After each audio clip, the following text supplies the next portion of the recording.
సితవక్షసం శ్రితచేతనమందారం శ్రీనివాసమహం భజే. భాగవతంలో ఉన్నటువంటి గజేంద్ర మోక్షణము, ఎక్కువ మంది గజేంద్ర మోక్షం అనేస్తుంటారు. గజేంద్ర మోక్షణము ఆ ఘట్టంలో ఉన్నటువంటి వైశిష్ట్యం ఏమిటంటే, జీవుడే గజేంద్రుడు. మనమంతా మన ఈ జీవులకంతా ప్రాతినిధ్యం వహించిన వాడే గజేంద్రుడు.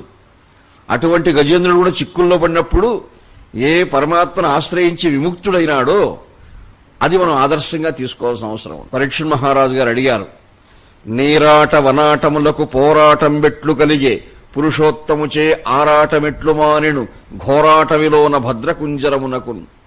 ఇదేమిటి మహర్షి, ఎక్కడో నీళ్లలో ఉండే బొసలికి, అరణ్యంలో ఉండే ఏనుక్కి ఎలా యుద్ధం సంభవించింది? ఆ విషయం నాకు కాస్త చెప్పండి అన్నాడు. అప్పుడు సుఖబ్రహ్మ చెప్తున్నాడు, అయ్యా, త్రికూట పర్వతం ఉన్నది. ఆ త్రికూట పర్వతం అంతా కూడా కీకారణ్యాలమయం, దట్టమైనటువంటి అడవులు. భిల్లి భల్ల లులాయక భల్లుక పణి ఖడ్గ గవయ వలిబుక చమరి ఢిల్లి హరి శరభక కిటి మల్లాద్భుత కాకఘోకమయమగు అడవిన్. ఇలా ఎన్నో క్రూర మృగాలున్నాయి, పెద్ద పెద్ద చెట్లున్నాయి, మరి పాములున్నాయి, ఇక అనంతమైన జంతుజాలం అంతా కూడా అక్కడ ఉంది. అంత కీకారణ్యం అది. అందులో ఒక ఏనుగుల గుంపు ఉన్నది, అడవి ఏనుగుల గుంపు. ఏనుగులు మచ్చిక చేసుకున్న తర్వాత కొంత ప్రసన్నమైతే బాగా చెప్పిన మాట వింటాయి, కానీ అడవిలో ఉన్న ఏనుగులు అవి క్రూరంగా ఉంటాయి. సింహాది జంతువులకు కూడా వాటిని చూస్తే భయమే. మాటు వేసి వాటిపై ఎదిరించే ప్రయత్నం చేయవలసింది తప్ప ప్రత్యక్షంగా వెళ్ళాయంటే ఆ బలానికి చాలా ఏమి కాని. అన్యాలోకన భీకరంబులు జితాశానేక పానీకముల్ వన్యేభంబులు కొన్ని మత్తతనులై వ్రజ్యా విహారాగతోదన్యత్వంబున భురిభూతర దరీద్వారంబులందుండి సౌజన్య క్రీడల నిరుగాలివడి కాసారావగాహార్థమై.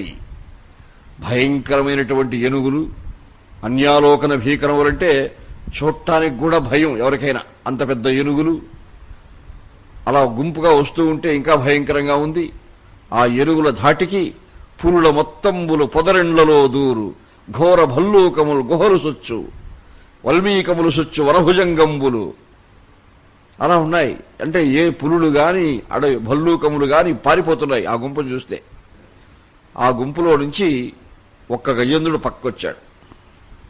ఎక్కడ చూసిన లెక్కకు ఎక్కువ అడవి నడుచు ఇహయూధములో ఒక్క కరినాథుడు ఎడతెగి చిక్కిన ఒక కరేణుకోటి సేవింపంగన్. ఆ కరినాథుడు గజేంద్రుడు, ఆయనే ఈ కథానాయకుడు. కొన్ని ఆడు ఏనుగులు ఆయన ప్రేయసీమణులు, ఈయన మగ ఏనుగు.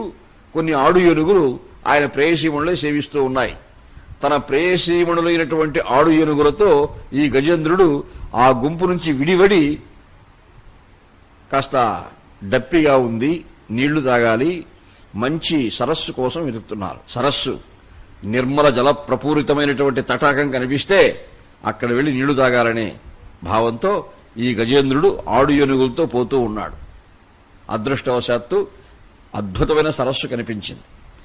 అటగాంచన్ కరిణీ విభుండు నవఫుల్లాంభోజ కల్హారమున్ నఠదిందీవరవారమున్ కమఠ మీనగ్రాహ దుర్వారమున్ వటహింతాల రసాల సాల సువరో వల్లి కుటీతీరమున్ చటులోద్ధూత మరాళ చక్రపక సంచారంబు కాసారమున్. ఎంత అద్భుతంగా ఉందంటే ఆ సరస్సు సువిశాలంగా ఉన్నది. జలం బాగా ఒడ్డులు వరసి ఉన్నాయి, ఒడ్డుల వరకు జలం పూరింపబడి ఉంది. చుట్టూ జలపక్షులున్నాయి, వేరే విధమైన పక్షులు కూడా ఉన్నాయి.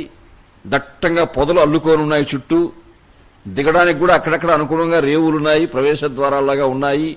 పక్కనే పెద్ద మైదానంలాగా ఉంది. చాలా ఆనందపడ్డాడు గజేంద్రుడు. ఆడు ఏనుగులతో కూడా దిగాడు లోపలికి. తొండంబుల పూరించుచు గండంబుల చల్లుకొనుచు గళగళరవములు మిండుకొన ఒలుజ కడుపులు నిండన్ వేదండ కోటి నీటింద్రావెన్. ఏనుగుల కడుపులు పెద్ద కడుపులు కదా, దప్పికొన్నాయనుకోండి, మన ఏదో ఒక బకెట్తో నీళ్లు పెడితే చాలా వాటికి. అవి బాగా అన్ని ఏనుగులు కూడా వాటి వాటి కడుపులు నిండేట్టుగా బాగా నీళ్లు తాగాయి. అంతవరకు డప్పి జనించి ఉంది. డప్పి తీర్చుకున్నాయి. తీర్చుకున్న తర్వాత ఇక అవి వచ్చేస్తుంటే ఏ బాధ లేదు. ఆ గజేంద్రుడికి జలక్రీడా విలాసం చేయాలనిపించింది. ఇంతమంది ప్రేయసీమణులు సేవిస్తున్నారు, ఆడు ఏనుగులు. ఆ సరస్సు చాలా అందంగా ఉన్నది. ఆ సరస్సులో జలక్రీడలు చేయడం యథేచ్ఛగా. ఇహలోకేంద్రుడు హస్తరంధ్రముల నీరెక్కించి పూరించి చండవర్గంబునకిక్తి నిట్టి నిక్కివడి ఉడ్డాడించి పింజింప ఆరవటెన్ నిరములోన పెల్లెగసి నక్రగ్రాహ పాఠీనముల్. గట్టిగా పైకొదులుతున్నాడు. నభమందాడెడు మీనకర్కటములను బట్టెను సురల్మ్రాన్ పడన్. తొండంతో బాగా నీళ్లు పీల్చడం, ఆకాశానికి వదలడం, అలా చేస్తున్నాడు. అది యథేచ్ఛా విహారం. ఆయన అలా చేస్తూ ఉంటే మిగిలిన ఆడు ఏనుగులు ఏం చేస్తున్నాయి? అవి కూడా బాగా నీళ్లు పీల్చడం, ఈ మగ ఏనుగు పైన గజేంద్రుడి పైన వదలడం, చల్లులాడుకోవడం, నీటి చల్లులాడుకోవడం. అదొక వింతైనటువంటి శృంగార క్రీడ. అలాగా ఆడు ఏనుగులతో యథేచ్ఛగా విహరిస్తూ ఉంటే ఆ సరస్సు అల్లకల్లోలమైపోయిందండి. ఉల్లోల కల్లోలమైపోయింది. గుహుళ్ళు గుహుళ్ళని చెప్పుళ్ళు. ఆ సరోవర లక్ష్మి మదగజేంద్ర వివిధ విహార వ్యాకులిత నూతన లక్ష్మీ విభవయై అనంగ విద్యా నిరూఢ పల్లవ ప్రబంధ పరికంపిన శరీరాలంకారయు కుసుమకోమలయునుంబోలే వ్యాకీర్ణ చికర మత్తు మధకర నికరయు విగత రసవదన కమలయు లంపటిత జఘన పురిణతరయు ఉండెను. ఎలా అయిపోయిందంటే మదగజేంద్ర వివిధ విహార వ్యాకులితం. ఆ మదగజేంద్రుడు మదించిన గజేంద్రుడు మదించి ఉన్నాడు, ఆడు ఏనుగులు మదించి ఉన్నాయి. అన్ని ఏనుగులు మదించిన ఏనుగులు సరస్సులో దిగితే ఏముంది? అల్లకల్లోలం చేస్తూ ఉన్నాయి. అటు ఇటు చేస్తూ ఉంటే అక్కడెక్కడో నిద్రావస్థలో ఉన్నాడు ఒక మకరేంద్రుడు, మొసలి. మెలకు వచ్చింది. చూస్తే అబ్బా ఏం విహారం ఇది! ఆ వచ్చినవాడు నీళ్లు దాగి వెళ్ళిపోవచ్చు కదా వీడు. ఇంత నేను నివసిస్తున్నటువంటి ఈ ప్రదేశంలో ఇంత దౌర్జన్యం చేస్తున్నాడే వీడు, ఇంత యథేచ్ఛా విహారం చేస్తున్నాడే. భుగాయిత ఊరి బుద్భుత చటలతో కదలుచు దివికి భంగంబులగయ భోర భయంకర హుత్కార రవమున ఘోర నక్రగ్రాహ కోటి బెగడ వాల విక్షేప దుర్వార జంఝానిల వశమున ఘుమఘుమావర్తమడర. ఆయన విజృంభించి వస్తున్నాడు. సరసిలో నుండి పొడగని సంభ్రమించి ఉదరి కుప్పించి లంఘించి హుంకరించి భాను కబళించి పట్టు స్వర్భానుపగిది ఒక్క మకరేంద్రుడు యువరాజు నొడిసి పట్టే. గట్టిగా పట్టుకున్నాడు వాడు ఒక్క మకరేంద్రుడు. ఎంత భయంకరంగా అంటే వాడు ఉద్ధృతి దూకుడు. అలా దూకి వస్తూ ఉంటే ఆ నీళ్లు తరంగాలు ఉల్లోల కల్లోలంగా పైకి అటు ఇటు లేచి సమీపంలో గట్టుపైన ఏదైనా చిన్న చిన్న చెట్లుంటే కూడా అవి పెకలింపబడి పడిపోతున్నాయి సరస్సులో. అంత ఉద్ధృతమైన వేగంతో వచ్చాడు ఆ మకరేంద్రుడు. కల్లోలజాల సంఘట్టనంబున తటీతరులు అమూలంబులై ధరణిగూల అలా వచ్చాడు వాడు. వచ్చి పట్టుకుంటే గజేంద్రుడికి బలం పెద్దది కదా. ఆయన ఏమాత్రం మకరేంద్రుడు మొదటిసారి ఆయన పట్టుకున్నప్పుడు చీమ గుట్టినంత కూడా లేదు ఆయనకి. ఎవడరా వీడు వచ్చి నడబట్టుకుంటున్నాడు, నా బలం వీడికి తెలియదా? వడిదెప్పించి కరీంద్రుడు నిడుద కరంబెత్తివ్రేయ నీరాటంబున్ పొడవడగినట్లు జలములబడి కడువడి బట్టి పూర్వపదయుగళంబు. గట్టిగా తొండంతో కొట్టాడు ఒకసారి. కొట్టేసరికి ఒకటి పెద్ద దెబ్బ తగిలి వదిలేశాడు. వదిలి నా ప్రదేశంలో వచ్చి నన్నే కొడుతున్నాడు వీడు అని గట్టిగా మళ్లీ ముందర కాళ్ళు పట్టుకున్నాడు. ముందర కాళ్ళు పట్టుకుంటే అరే ఒక్కసారి దెబ్బతిన్నా వీడికి బుద్ధి రాలేదే. పదముల బట్టినన్ తలకుబాటొకయంతయులేక సూరతన్ మదగజవల్లభుండు ధృతిమంతుడు దంత యుగంత ఘట్టనన్ చదరగ చిమ్మె అమ్మకరి చిప్పలు పాదులు దప్ప నొప్పరన్ వదలి జలగ్రహంబు కరివాలము మూలము చీరె కోరడను.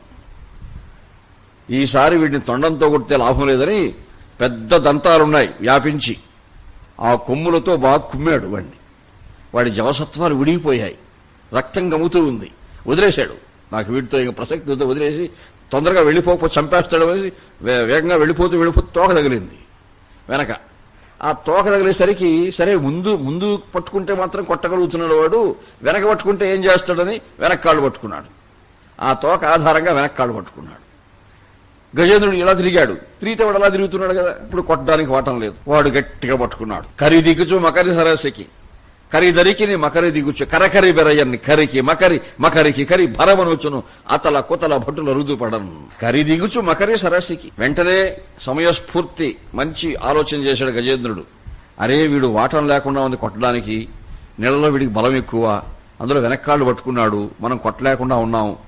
కాబట్టి ఏం చేయాలి? తొందరగా వెళ్ళిపోవాలి, గట్టుకెళ్ళిపోదాం అని ప్రయత్నించాడు. వాడు అమ్మా అరే నా దగ్గర తప్పించుకొని నువ్వు పోగలవా? గజేంద్రుడు ఇలా లాగుతాడు, మకరేంద్రుడు ఇలా లాగుతాడు. ఒకడు పైకి రావాలని ప్రయత్నిస్తే వాడు లోపలికి లాగుతూ ఉన్నాడు.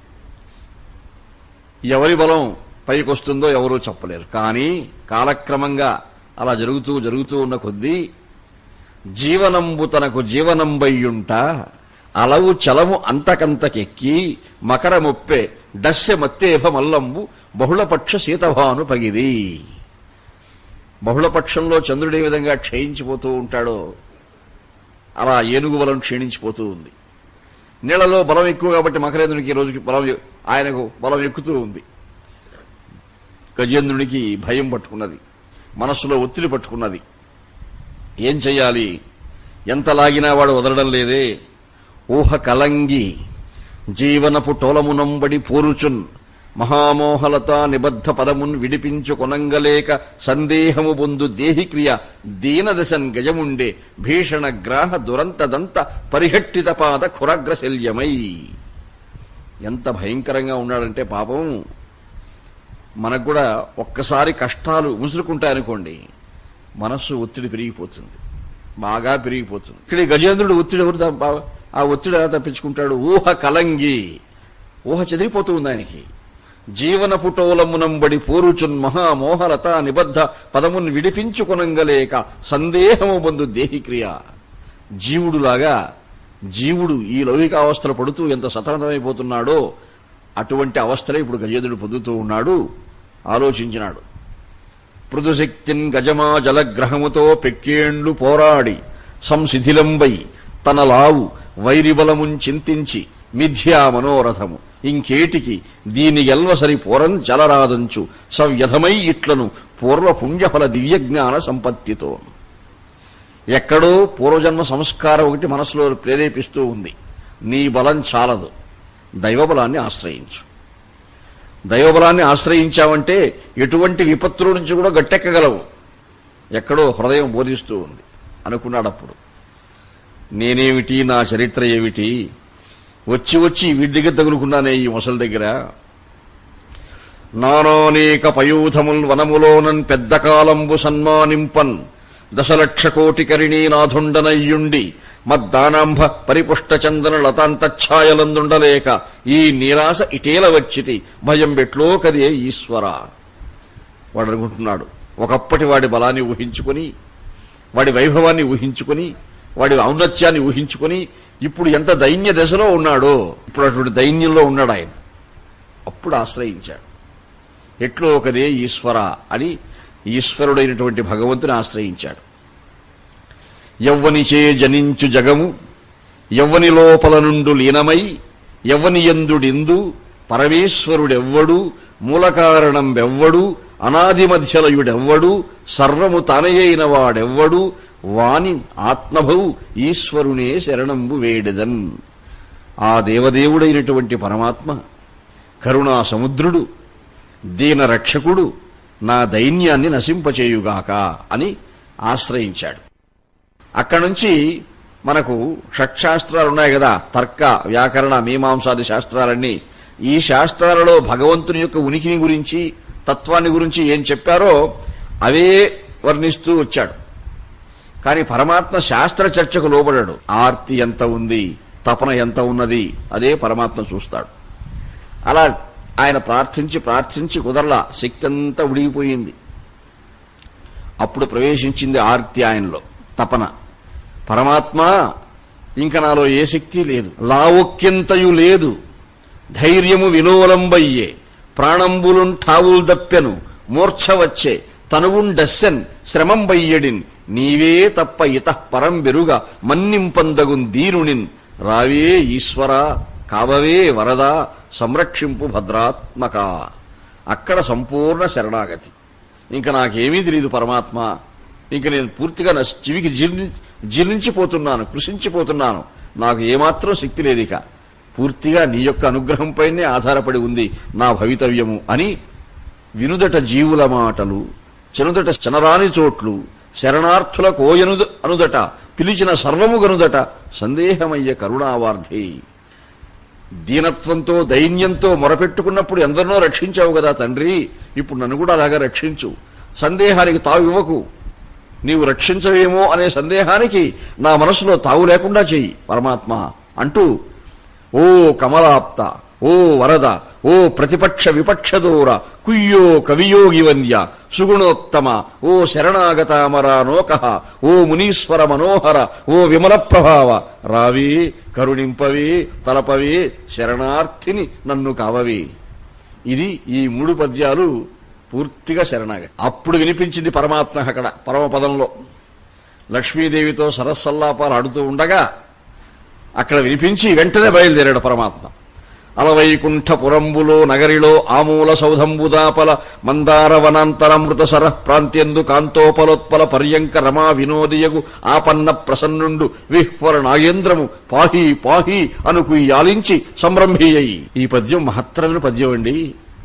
మహాకవి పోతన గారు అలవైకుంఠపురంబులో నగరిలో ఆమూల సౌధంబుదాపల వరకే రాశారట. ఆ తర్వాత ఎలా వర్ణించాలో అర్థం కాక స్నానం చేసి వస్తాం, అనుష్ఠానాలు పూర్తి చేసుకుని వస్తే మనసు ప్రశాంతంగా ఉంటుంది, అప్పుడు తప్పకుండా మంచి భావాలు వస్తే రాద్దామని గంటము తాళపత్రం పెట్టి వెళ్లిపోయాడు ఆయన. వెళ్లిపోతే వాళ్ళ అమ్మాయి ఆయనకు అన్ని పరిచయాలు చేస్తూ ఉంది. నాన్నగారు వచ్చేసరికి ఆయనకు అన్ని చేసి పెట్టాలి కదా, వంట పనిలో ఉంది ఆ తల్లి. వెళ్లిన వాడు అలా వెళ్లి ఇలా వచ్చేశాడు. ఈరోజు తొందరగా వచ్చేసారు ఏమిటి నాన్నగారు అనుకుంటుంది ఆ తల్లి. పోతన గారే వచ్చారు. పోతన రూపంలో శ్రీమన్నారాయణుడే వచ్చాడు. వచ్చి ఆ పద్యం రాసేశాడట. అలవైకుంఠపురంబులో నగరిలో ఆమూల సౌధంబుదాపల వరకు ఈయన రాశాడు. మందార వనాంతరమృత సర ప్రాంత్యందు కాంతోపలోత్పల పర్యంక రమా వినోదియగు ఆపన్న ప్రసన్నుండు విహ్వర నాగేంద్రము పాహి పాహి అనుకుయ్యాలించి సంరంభీయయి.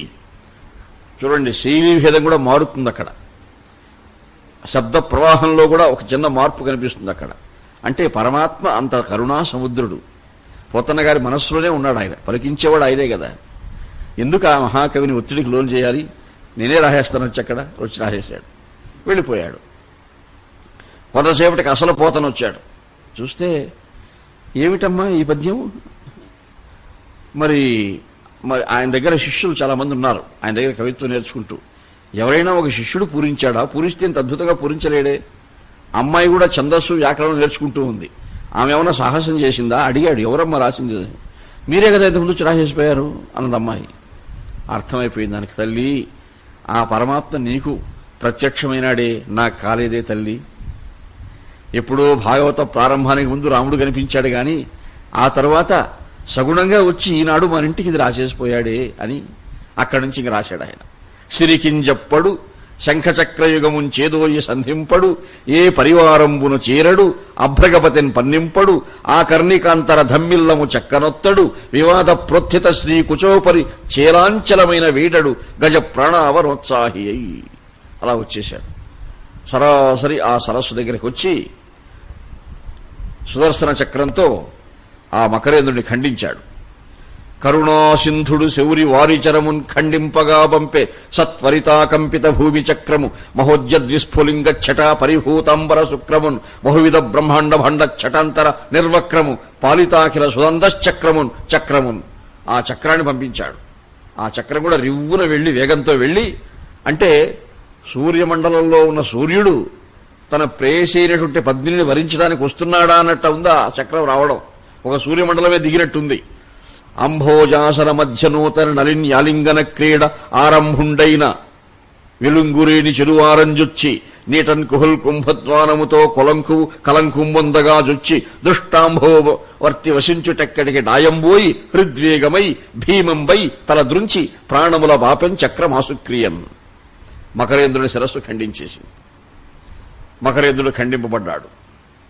గజేంద్రుడు ముక్తుడైనాడు. ఆ గజేంద్రుని ఓదార్చి నిర్దయుకేల గజమును మడువున వెడలంగా దిగిచి మరదల రేఖలు తుడుచుచు మెల్లన పుడుకుచు ఉడిపెన్ విష్ణుండు దుఃఖముర్వీనాథ.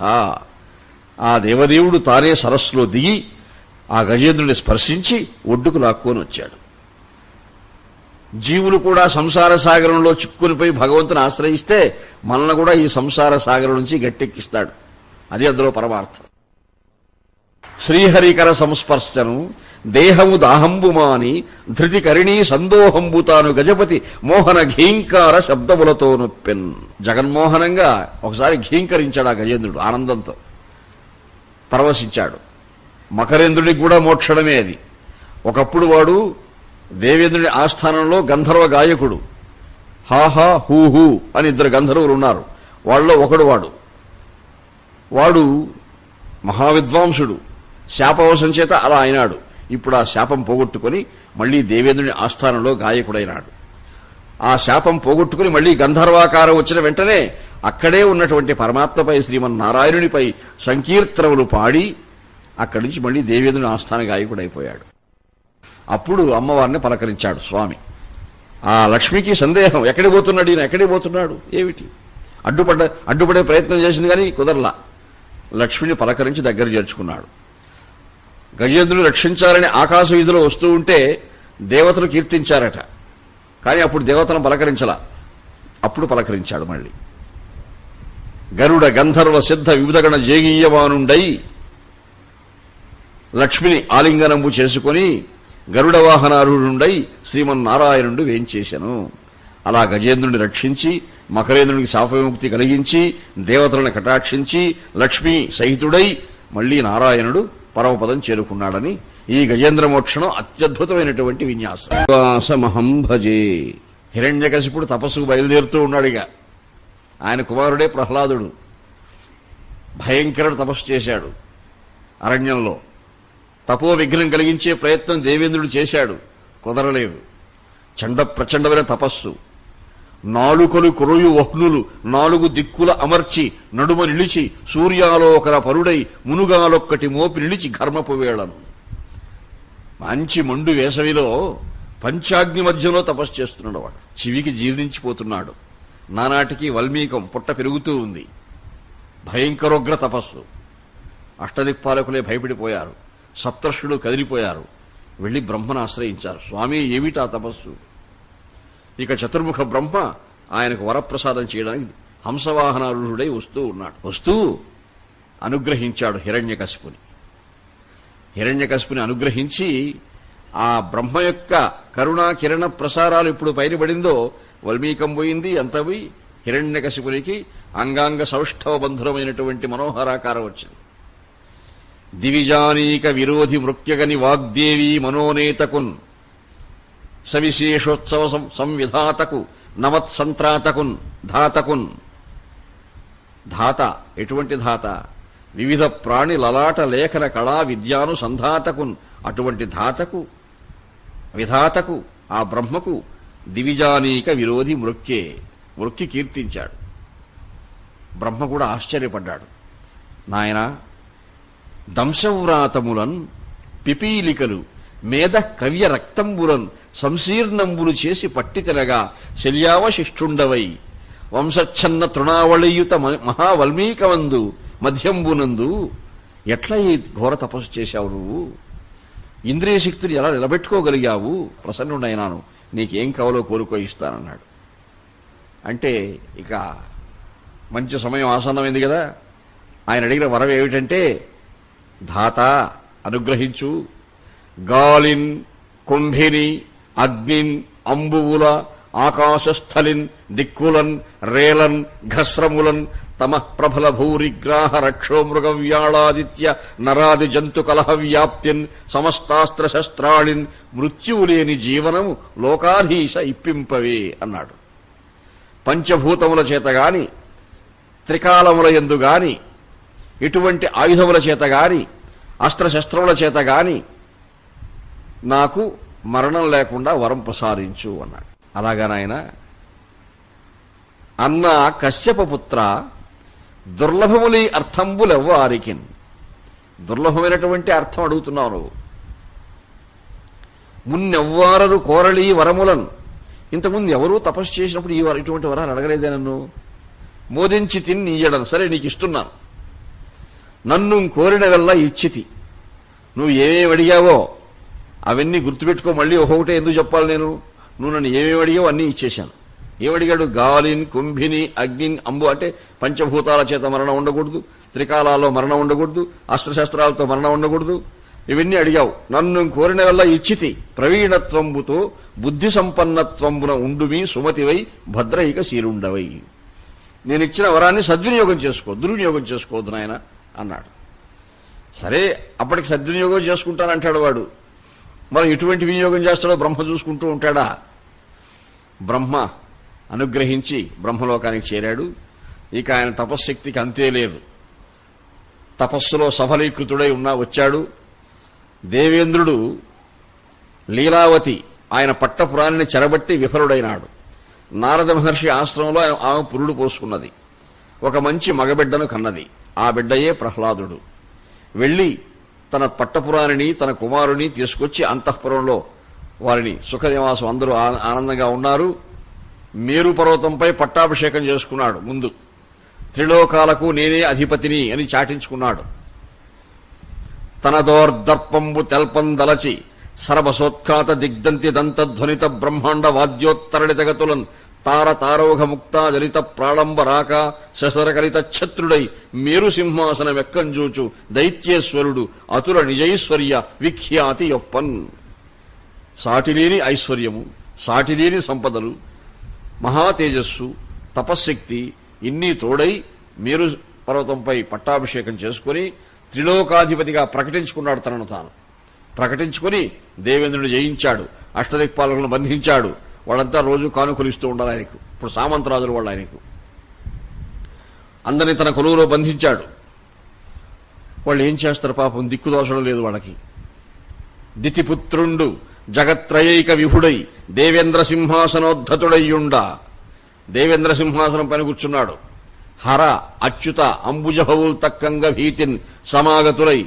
ఆ ముగ్గురు మూర్తులు తప్పించుకొని ఉంటారు గాని త్రిమూర్తులు, మిగిలిన వాళ్ళంతా తక్కిన యక్ష కిన్నర మరు గంధర్వ సిద్ధాదులు ఆనతులై కానుకలిచ్చి కొలుతురతని నానా ప్రకారములను, నానా ప్రకారాలు కొలుస్తున్నారు. ఆయన రోజు సేవించుకుంటున్నారు. కానుకలు ఇచ్చి ఉన్న సంపద అంతా అయిపోయింది. అందరినీ వెనకాల ఉండమంటాడు సభలో. ఈయన కీర్తిస్తూ నమో హిరణ్యకశపే నమో హిరణ్యకశపవే స్వాహ ఆ మంత్రం జపిస్తున్నారు అందరూ. వాళ్ళు ప్రతిరోజు హిరణ్యకశిపుని కీర్తిస్తూ ఉన్నారు. వాళ్ళు ఏం చేస్తారు పాపం. వాళ్ళ భయం అంతా ఏమిటి? నిద్ర లేచారంటే ఒత్తిడి. ఈ రోజు వాడు ఎవరిని పీడిస్తాడో, ఎవరిని దండిస్తాడో, ఎవరిని కొడతాడో. ఏ దిక్పాలురజూచి నేడలుగునో, ఏ దేవు బంధించునో, ఏ దిగ్భాగం మీద దాడిచనునో, ఏ ప్రాణులను చంపునో ఈ దైత్యేశ్వరుడంచు ఒండురులు తారింద్రాది దేవాదులు అట్లా భయావిర్భూత రోమాంచులై నిక్కి చూతురంట. నిక్కి చూడాలి వాడిని అంతే. అలా లోకాలు పరిపాలిస్తూ ఉండగా ఈ దేవతలు తట్టుకోలేక అజ్ఞాతంలోకి వెళ్లిపోయారు. అజ్ఞాతంలో ఎక్కడున్నారో తెలియదు దేవేంద్రాదులు. సరాసరి వెళ్లి విష్ణుదేవుని ఆశ్రయించారు. పరమాత్మ ఏమిటి దిక్కు లేకుండా అయిపోయింది మా పని అని. శ్రీమన్నారాయణుడు దేవదేవుడు అభయప్రదానం చేశాడు. వేదోదత్త వర ప్రసాద మహిమన్ వీడింతవాడై మిమున్ బాధం పెట్టుచునున్నవాడని మదిన్ భావింతు. భావించినే సాధింపన్ తరిగాదు. మిమ్మల్ని ఎంత బాధలు పెడుతున్నాడో తెలుసు నాకు, కానీ కొంతకాలం వాడిని ఉపేక్షించక తప్పదు. కొంతకాలం ఓపిక పట్టండి, తర్వాత తప్పకుండా అవతరించి వాడిని సంహరిస్తాను. బాల్యం నుంచి వాళ్ళు దుర్మార్గంగానే ఉంటారు వాళ్ళు. కానీ ఈ ప్రహ్లాదుడు తద్భిన్నంగా ఉన్నాడు. ఆయన దగ్గర దుర్మార్గం లేదు. తన యందు అఖిల భూతములందు ఒక భంగి సమహితత్వంబున జరపువాడు. పెద్దల పొడగన్న భృత్యుని కైవడి చేరి నమస్కృతులు చేయువాడు. కన్నుదోయికి అన్యకాంతలడ్డంబైన మాతృభావన చేసి మరలువాడు. తల్లిదండ్రుల భంగి ధర్మవత్సలతను దీనుడగావ చింతించువాడు. సకులయడ సోదరస్థితి జరుపువాడు. దైవతములంచు గురువుల తలచువాడు. లీలలందును బొంకులు లేనివాడు. లలిత మర్యాదుడైన ప్రహ్లాదుడు. అటువంటి వాడు తమాషాకు కూడా అబద్ధం చెప్పడు. గురువులంటే అమిత భక్తి, తల్లిదండ్రులన్నా భక్తి, ఎవరిని చూసినా వాళ్ళ తల్లిదండ్రులాగానే భావిస్తాడు. సత్యసంధుడు, ధర్మమూర్తి. పైగా ఎంత ప్రహ్లాద, నారద, పరాశర, పుండరీక, వ్యాస, అంబరీష, సుఖ, శౌనక భీష్మదాల్భ్యాన్ రుక్మాంగదార్జున వశిష్ఠ విభీషణాదీన్ పుణ్యాం ఇమాం పరమభాగవతాన్ స్మరామి అంటే పాండవగీత ఈ శ్లోకంలో పెద్ద భాగవతోత్తముల జాబితా ఇది. ఈ జాబితాలో 5 ఏండ్ల బాలుడి పేరు ముందుంది. ఆయన వ్యాసుని కంటే, పరాశరుని కంటే, నారదుని కంటే, విభీషణుడి కంటే, అర్జునుడి కంటే గొప్పవాడండి. గొప్పవాడే అని చెప్తుంది భాగవతం. ఎందుకంటే నారదుని గురించి ఒక ప్రత్యేకంగా అవతారం ఎత్తల నారాయణుడు, పరాశరుని గురించి ఒక అవతారం ఎత్తల, వ్యాసుని గురించి ఒక అవతారం ఎత్తల. ఈ ప్రహ్లాదుని గురించి మాత్రం ఒక అవతారంలో వచ్చాడు ఆయన, ఒక అవతారం ఎత్తి వచ్చాడు ఆయన. అది వాడి గొప్పతనం. ఆ గొప్పతనం ఎలా వచ్చింది ప్రహ్లాదుని కంటే, పానీయంబులు త్రావుచున్, కుడుచుచున్, భాషించుచున్, హాసలీలా నిద్రాదులు చేయుచున్, తిరుగుచున్, లక్షించుచున్, సంతత శ్రీ నారాయణ పదపద్మ యుగళీ చింతామృతాస్వాదన ధీనుండై మరచన్ సురారిసుతుడు ఏతద్విశ్వమున్ భూవరా. ఆయనకి ఈ విశ్వంతో, ఈ జగత్తో నిమిత్తమే లేదు. పాలు త్రాగుతూ ఉన్నా, నీళ్లు తాగుతూ ఉన్నా, భోజనం చేస్తూ ఉన్నా, నడుస్తూ ఉన్నా, సర్వకాల సర్వావస్థలలో హరి హరి హరి హరి హరి నారాయణ స్మరణమే మనస్సులో. అది ఆయన తపశ్శక్తికి కారణం. అటువంటి వాళ్ళు ప్రశాంతంగా ఉంటారు, ఎవరిని పలకరించరు. ఉంటే ఈ హిరణ్యకశిపునికి దిగులు పట్టుకుంది. వీడేమిట్రా, నా కుమారుడు చైతన్యమే లేకుండా ఉన్నాడే, ఒక జడ పదార్థంలాగా ఉంటాడేమిటి వీడు, తన తండ్రి ఎంత పరాక్రమంతో ముల్లోకాలు ఆక్రమించడనే స్పృహ వీడికుందా? లేదే. లభ్యంబైన సురాధిరాజపదమును లక్షింపడు, అశ్రాంతమున్ సభ్యత్వంబున ఉన్నవాడు అమరుడై జాడ్యంబుతో వీడు, విద్యాభ్యాసంబునగాని తీవ్రమతిగాడంచున్ విచారించి దైత్యేభ్యుండు ఒక్క దినంబునన్ ప్రియసుతున్ వీక్షించి సోత్కంఠుడై. చదివిస్తే కొంత మనవాడుకు జ్ఞానం వస్తుంది, లేకపోతే అలా జబ్బుగా ఉన్నాడు, స్తబ్దుగా ఉంటాడు వీడు అని, ప్రహ్లాద నిన్ను చదివిస్తానైనా గురువుల దగ్గర చదువుకో గురుకులంలో అన్నాడు. అలాగే చదువుకుంటానన్నాడు. చండామార్కుల వారు శుక్రాచార్యుల వారి బిడ్డలు పిలిపించి అప్పగించాడు. బాగా చదువు చెప్పండి మా వాడికని తీసుకెళ్లారు. మహారాజు గారి కుమారుడు అంటే ఇంకేముంది, ప్రత్యేకంగా వేదాంగాలు చెప్తూ ఉంటే ఏకసందాగ్రహ గ్రహించేశాడు వాడు. ఏ పగిది వారు చెప్పిన ఆ పగిదిని చదువుగాని అట్టిట్టని ఆక్షేపింపడు తానేమియు రూపించిన విద్యలని నిరూఢమనీషన్. శాస్త్రం గాని వేదం గాని గురువులు గారు ఏ విధంగా చెప్తే అదే వల్లి వేస్తూ నేర్చేసుకుంటాడు. ఇక ఒకసారి ఏకసందాగ్రాహే చతుర్వేదాలు అప్పచెప్పేశాడు, షట్శాస్త్రాలు అప్పచెప్పేశాడు, అంతా అయిపోయి అద్భుతంగా చదువుతుంటే గురువులు కూడా ఆనందించారు, ఎంత గొప్పవాడు ఈయనని. ఒకరోజు పిలిపించాడు హిరణ్యకశిపుడు. మన బిడ్డ విద్యాభ్యాసం ఎంతవరకు వచ్చింది, ఏమిటి అని అడిగాడు. నీవు నేర్చుకున్నటువంటి విద్యల్లో ఒక్క అంశం ఏదైనా చెప్పున ఆయన చెప్పాడు. చదివించినను గురువులు చదివితి ధర్మార్థ ముఖర శాస్త్రంబులు, నే చదివినవి గలవు పెక్కులు, చదువులలో మర్మమెల్ల చదివితి తండ్రి అన్నాడు. చదువుల్లో సారాంశం అంతా కూడా చదివాను నాన్నగారు అన్నాడు. పోనీ ఆ సారాంశమే చెప్పున ఆయన అన్నాడు. చెప్తున్నాడు. ఎల్ల శరీరధారులకు ఇళ్లను చీకటి రుచి లోపలం త్రెళ్లక, ఏము నీవను మతిభ్రవణంబు వహించుచున్ ప్రవర్తిల్లక, సర్వమున్ అతని దివ్య కళామయమంచు విష్ణునందుల్లము చేర్చి తారడవి నునుటమేలు నిశాచరాగ్రణి. తండ్రి, శాస్త్రబద్ధమైనటువంటి సంప్రదాయబద్ధమైనటువంటి మార్గాన్ని బట్టి ఆలోచిస్తే ఇప్పటికి మీరు వనప్రస్థం తీసుకొని ఉండాలి. అంత వయసు వచ్చింది మీకు. తీసుకుని విష్ణుదేవుని స్మరిస్తూ ఉండాలి. ఎప్పటికైనా జీవుడు విష్ణుదేవుని ఆశ్రయించక ముక్తుడు కాలేడు. ఇళ్లను చీకటి రుతి లోపల అంటే ఈ శరీరము అనే గృహంలో ఎంతకాలము మగ్గిపోతూ జీవుడు సత్యం తెలుసుకోలేకపోతున్నాడు. కానీ ఒక్కసారి ఈ శరీరంలో ఉన్నటువంటి చైతన్యాన్ని తెలుసుకోగలిగితే, ఆ చైతన్య ప్రేరణ కలిగించిన పరమాత్మ ఎవడో అని తెలుసుకోగలిగితే, ఆ పరమాత్మయే విష్ణుడని, ఆ విష్ణుని ఆశ్రయించాలని, అటువంటి విష్ణునందుల్లము చేర్చి మనస్సంతా విష్ణుదేవునిపైకి మగ్నం చేసేశామంటే మనకి ఇక్కడేం పని, ఆశ్రమం వేసుకుని తపస్సు చేసుకోవాలి అన్నాడు. కోపం వచ్చేసిన దానికి ఆయన మొదటి పర్యాయం కాబట్టి ఏదో బాల్య చాపల్యంతో మాట్లాడుతున్నాడేమో. నాకుంజూడగ చోద్యమయ్యడి గదా నా తండ్రి, ఈ బుద్ధి తా నీకును లోపల తోచనో, పరులు దుర్నీతులు పఠింపించిరో, ఏకాంతంబున భార్గవులు పలికిరో, ఈ దానవ శ్రేణికిన్ వైకుంఠుండు కృతాపరాధుడు అతనిని వర్ణింప నీకేటికిన్. ప్రహ్లాద, నీకు ఈ బుద్ధి గురువులు చెప్పారా, ఎవరైనా బోధించారా? నీకు స్వతసిద్ధంగా వచ్చిందా? చెప్పురాయన.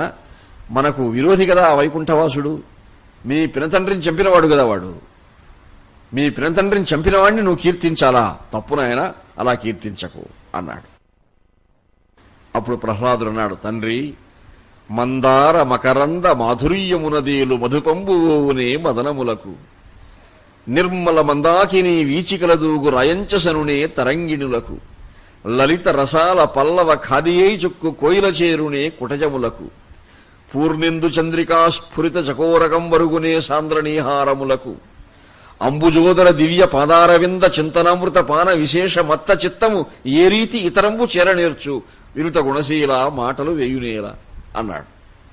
ఇంకా కోపం వచ్చేసింది. గురువుగారిపై ఆగ్రహించాడు. ఇదేయా నువ్వు చెప్పిన చదువు అన్నాడు. స్వామి, మేం చెప్పిన చదువు కాదది, మాకే ఆశ్చర్యంగా ఉంది వాడు ఏం చెప్తున్నాడో. మళ్ళా తీసుకెళ్లిపోయారు. మళ్ళా కొంతకాలం చదువు చెప్పారు. మళ్ళీ రెండోసారి పిలిపించాడు హిరణ్యకశిపుడు. పిలిపించి బిడ్డను ప్రశాంతంగా అడిగాడు. చోద్యం వయ్యడి ఇంతకాలమరియన్ శోధించి ఏమేమి సంవేద్యాంశంబులు చెప్పిరో గురువులు ఏ వెంటన్ పఠింపించిరో విద్యాసార మెరుంగగోరెద భవద్విజ్ఞాత శాస్త్రంబులో పద్యం ఒక్కటి చెప్పి సార్థముగా తాత్పర్యంబు భాషింపుమా. ఎక్కువ అడగన్నాయన ఈసారి నిన్ను, ఒక పద్యం చెప్పి ఆ పద్యానికి అర్థం తాత్పర్యం చెప్పు చాలు అన్నాడు. మళ్లీ ప్రహ్లాదుడు అన్నాడు, తండ్రి చెప్తున్నాను వినండి. తన హృద్భాషల శరీరము చేత, మనస్సు చేత, వాక్కు చేత త్రికరణ శుద్ధి కలిగి మనం ఆచరించవలసిన అంశం ఏమిటంటే సఖ్యమున్, శ్రవణమున్, దాసత్వమున్, వందనార్చనముల్, చింతయు, ఆత్మలో ఎరుకయున్, సంకీర్తనల్, చింతనంబను ఈ 9 భక్తి మార్గముల సర్వాత్మున్ హరిన్నమ్మి సజ్జనుడై ఉండుట భద్రమంచుదలసు సత్యంబు దైత్యోత్తమ అన్నాడు. శ్రవణం, కీర్తనం, విష్ణు స్మరణం, పాదసేవనం, అర్చనం, వందనం, దాస్యం, సఖ్యం, ఆత్మనివేదనం 9 విధాల భక్తి మార్గాలున్నాయి. ఈ 9 విధాల భక్తి మార్గాలలో ఏదైనా ఒక మార్గాన్ని అనుసరించి హరిని ఆశ్రయిస్తే వాళ్ళు ముక్తులవుతారు అని చెప్పాడు. ఇంకా ఆగ్రహోదగ్రుడైనాడు. ఏమయ్యా ఇంకా 5 చదువు చెప్తున్నారా మా వాడికి మీరు? ఆగ్రహించాడు గురువులపై. అయ్యా మేం చెప్పింది కాదు ఇది. మళ్ళీ తీసుకెళ్లిపోయి ఏదో చెప్పారు కానీ కుదరలేదు. ప్రహ్లాదుడు మారలేదు. గురువుగారు చెప్పారు, అయ్యా మా వల్ల కాదు ఈ బిడ్డకు చదువు చెప్పడం, మేం చెప్పకుండా మీ దగ్గర ఏదో చెప్తున్నాడు, మీకు విరుద్ధమైన చదువులు మేమెందుకు చెప్తాం స్వామి అన్నారు.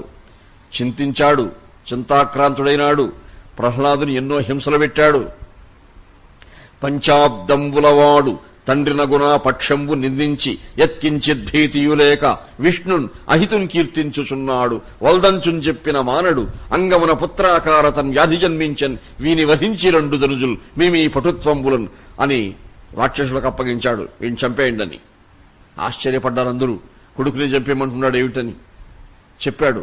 అంగవ్రాతములో చికిత్సకుడు దుష్టాంగంబు ఖండించి శేషాంగ శ్రేణికి రక్షసేయుక్రియ ఈ అగ్నున్ కులద్రోహి దుస్సంగున్ కేశవపక్షపాతి అధమున్ చంపించి వీరవ్రతోత్తుంగ ఖ్యాతి చరించదన్ కులము నిర్దోషంబు గావించదన్. వీడిని ఈనాడు ఉపేక్షిస్తే రాక్షస కులమంతా అంటుకుంటుంది వ్యాధి, కాబట్టి వీడిని చంపేయండి అన్నాడు. మరి చంపాలంటే ఎన్నో హింసించారు.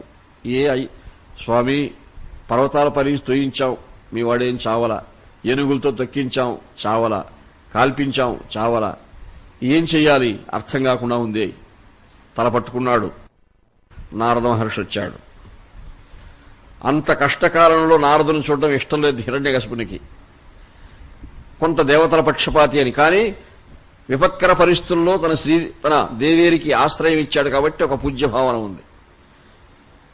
ఏమిటయ్యా మీరిలా చింతాక్రాంతులై ఉన్నారన్నాడు. చెప్పాడు మహర్షి, నా కుమారుడు వాడు నాకు తలనొప్పిగా పరిణమించాడు. ముంచితి వార్ధులన్ గదల మృత్తితి. ఎన్ని హింసలు పెట్టారండి వాణ్ణి. మీద ఇవేంద్ర పంక్తి నొప్పించితి, శస్త్రరాజు పొడిపించితి, ఘోరదవగ్నునందు తోయించితి, పెక్కుపాట్ల అలయించితి. ఎన్నో హింసలు పెట్టాను. చావడు. ఇదేమి చోద్యము. వాడికి మరణమే రావడం లేదండి. ఎన్ని చేసినా, సముద్రంలో తోయించినా గాని, పర్వతాల నుంచి నెట్టించినా గాని వాడు చావడం లేదు. ఏమిటో చోద్యము. హరి హరి అంటాడు, విష్ణు స్మరణం చేస్తాడు. నాకు అర్థం కాకుండా ఉంది. మా కుటుంబంలో ఆ విధంగా విష్ణు కీర్తనం చేయడం ఏమిటి? మనశ్శాంతి లేదన్నాడు. నారద మహర్షి ఒక తరుణోపాయం చెప్పాడు. మీరు ఎన్నో దండయాత్రలు చేసి హరిని అన్వేషించారు కదా, మీకు ఏ లోకంలోనూ కనబడ్డేది హరి, మీకు భయపడి ఎక్కడో పారిపోయాడనుకొని మీరు వచ్చేశారు వెనక్కి, మరి మీ కుమారుడికి కనిపిస్తున్నాడేమో హరి అన్నాడు. వాడికి ఎక్కడ కనిపిస్తాడు, నాకే కనిపించినప్పుడు వాడు కనిపిస్తాడా అన్నాడు. అక్కడే పట్టుకోండి, కనిపించకపోతే మానమనండి హరిభక్తి అన్నాడు. అంటే వీడి పని తొందరగా అయిపోవాలి. ఇది మంచి ఉపాయమే. తీసుకొచ్చాడు ప్రహ్లాదుణ్ణి. సువిశాల శతస్తంభ సంహార మహామంటపం అది. ఆ మండపంలో పట్టుకున్నాడు. ఏమిరా, కంఠక్షోభముగాగ ఒత్తిలి మహాగాఢంబుగా డింభ వైకుంఠం చెప్పిన దుర్జయుండనుచు వైకుంఠుండు వీరవ్రతోత్కంఠా బంధురుడేని నేనమరులను ఖండించి దండింపగా కుంఠీభూతుడుగాక రావలదే మద్ఘోరాహ వక్షోణికి. నేను ఇన్ని దండయాత్రలు చేశానురా, కంఠం క్షోభించే రీతిలో నువ్వు హరిస్మరణం చేస్తున్నావే, ఎక్కడున్నాడు వాడు, నాకు చూపించగలవా అన్నాడు. చూపించే అవసరం ఏముంది తండ్రి, ఎక్కడ లేడో చెప్పడం కష్టం గాని ఎక్కడ ఉన్నాడో చెప్పడం సులభమే అన్నాడు. ఇందుగలడందు లేడని సందేహము వలదు చక్రి సర్వోపగతుండు ఎందెందు వెలకి చూచిన అందందే కరడు ధనవగ్రణి వింటే కరడంబోది కరండుగాలి కరడాకాశంబునన్ దిక్కులన్ కరడోంకారమునన్ దిశలన్ పగళ్ల నిశలన్ ఖద్యోత చంద్రాత్మలన్ అన్ని వర్ణించాడు. అలా ఉన్నాడా, నీకు అన్ని చోట్ల అలా కనిపిస్తున్నాడా అని వెటకారంగా మాట్లాడుతూ ఈ స్తంభంలో ఉంటాడా అని ఒక స్తంభాన్ని చూపించాడు. ఎందుకున్నాడు? అంభోజాసనుడాదిగాగ తృణ పర్యంతంబు విశ్వాత్ముడై సంభావ్యంబున ఉండు ప్రోడ విపుల స్తంభంబునందుండడే స్తంభాంతర్గతుడయ్యి ఉండుటకు ఏ సందేహమున్ లేదు నిర్దంభత్వంబున నేడు కానబడు ప్రత్యక్ష స్వరూపంబునన్ అని ఆత్మవిశ్వాసంతో చెప్పాడు. అలాగా అని సువిశాల గదాదండాన్ని చాచి బాగా పెద్దగా కొట్టాడు ఆ స్తంభాన్ని. ఆ స్తంభం రెండుగా చీలుతూ ఉంది. నేహార, హారి, ధూమ, అర్క, అనిల ఒకేసారి మహా ధవళమైనటువంటి తేజస్సు ఒకటి హఠాత్తుగా ఉద్భవించింది ఆ స్తంభం నుంచి. తెల్లని తేజస్సు. ఇదేమిటి, ఈ స్తంభంలో ఇంత తేజస్సు ఎక్కడ వచ్చింది ఆశ్చర్యంగా చూస్తున్నాడు. ఒక ఆకారం వస్తూ ఉంది అందులో నుంచి. నరమూర్తి కాదు, కేవల హరిమూర్తియు కాదు, మానవాకారము కేసరి ఆకారం ఉన్నది. కేసరి అంటే నృకేసరి, నరకేసరి, నరుడు కేసరి కలిపినటువంటి నృసింహాకారం వస్తూ ఉంది. వీడేనా విష్ణుడు హరి అంటే? ఈ స్తంభంలో దాగున్నాడా ఇంతకాలం? ఎన్నెన్నో లోకాలు వెతికాం వీడి కోసం. మన అంతఃపురంలోనే ఒక స్తంభంలో దాగున్నాడంటే వీడు ఎంత జగన్నాటక సూత్రధారి వీడు. ప్రహ్లాదుని, నాయన నా విరోధిని ఇంతకాలం చూపించావు. గదాదండం తీసుకొని గట్టిగా అతన్ని 2-3 దెబ్బలు కొట్టాడట. నృసింహునికి అవన్నీ పనిచేస్తాయా? ప్రకటంబై ప్రళయావసానమునమున్ బ్రహ్మాండ భాండావరోధకమయ్యున్న తమిశ్రమున్ జగములుత్పాదించుచో త్రావి సాత్విక తేజో నిధి అయిన విష్ణునడ ఉద్దీపించునే నష్టమై వికలంబై చెడుగాక తామసుల ప్రావీణ్యంబు రాజోత్తమ అని సుఖమహర్షి వర్ణిస్తాడు. సృష్టి ప్రారంభంలో ఆ పెంజీకటినే తాగేసినటువంటి వాడికి ఈ రాక్షసుడు ఒక లెక్క అనుకుంటూ హఠాత్తుగా అలా కబళించాడు చేతులతో నృసింహుడు వీడిని.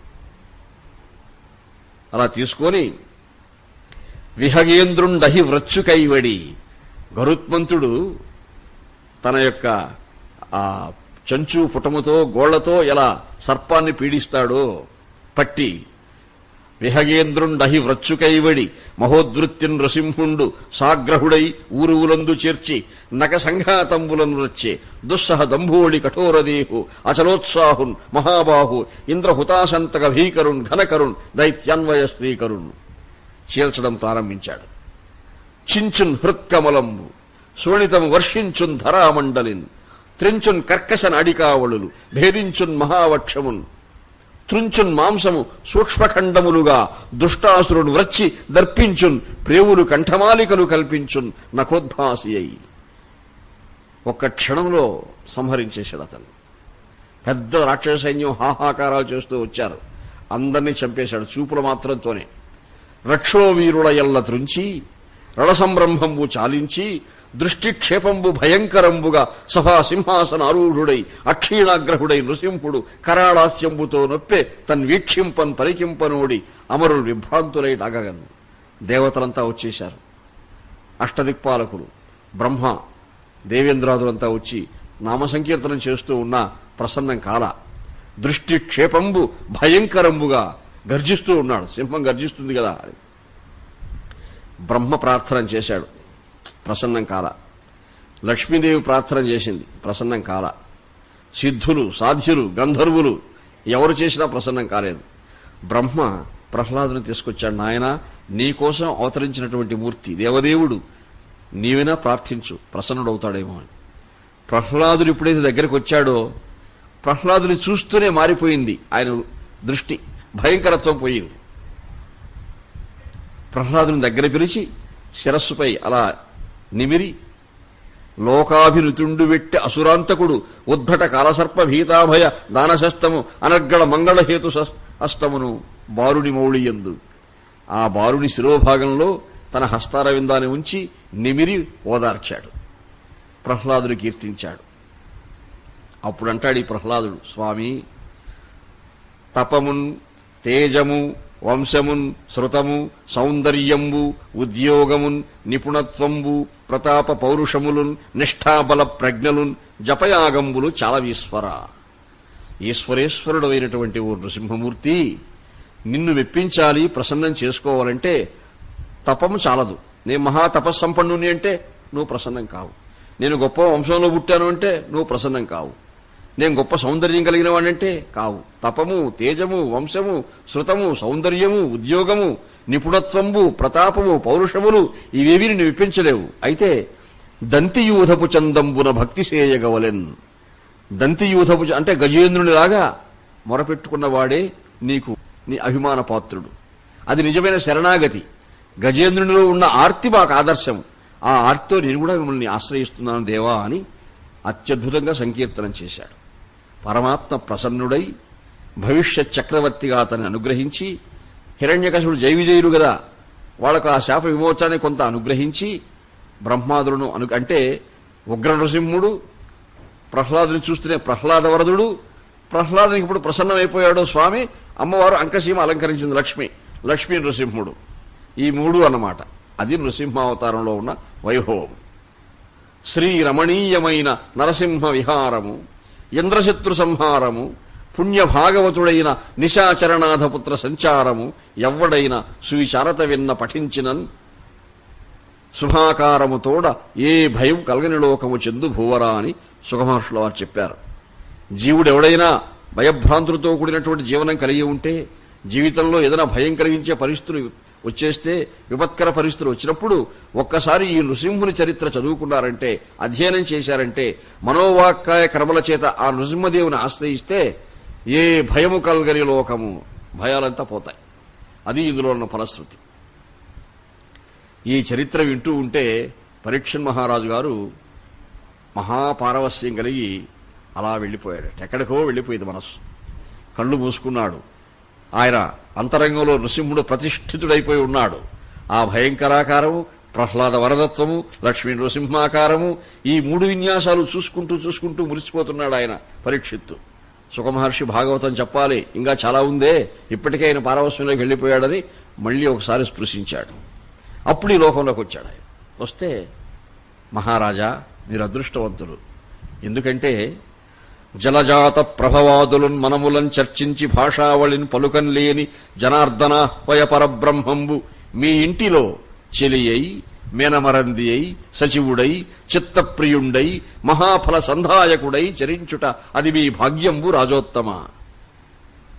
మీ అంతఃపురంలో మీరు ఎంత అదృష్టం చేసుకున్నారంటే, ఈ నృసింహుడు ఎవరో కాదు, మీకు దగ్గర బంధువు, మీ తాతగారే అన్నాడట.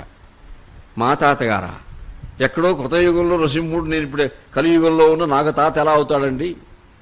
తాతగారే. ఎందుకంటే మీ తాతలకు పట్టం కట్టించి, పాండవులకు చెలి అయి, మేనమరంది అయి, మామగారై, సచివుడై, మంత్రిగారుగా ఉంటూ కూడా చిత్తప్రియుండై, వాళ్ళ హృదయాల్లో ఉన్నటువంటి వాడై, మహాఫల సంధాయకుడై, సాక్షాత్తు సామ్రాజ్యభోగభాగ్యాలే కట్టబెట్టినటువంటి వాడై చరించిన ఆ కృష్ణ భగవానుడు ఉన్నాడే, ఆయనే ఈ నృసింహుడు. నృసింహుడే కృష్ణుడు, కృష్ణుడే నృసింహుడు అన్నాడు. అవునా? అయితే మా తాతగారే, నేను ఆయన మనవాణ్ణి అంత దగ్గర వాడినా పరమాత్మకు నేను అని పరీక్ష మహారాజు ఆనందపడ్డాడు. ఈ చరిత్ర విని ఎవరు పరవశిస్తే వాళ్ళంతా ఆ పరమాత్మకు మనవళ్లే అవుతారండి. అంత గొప్ప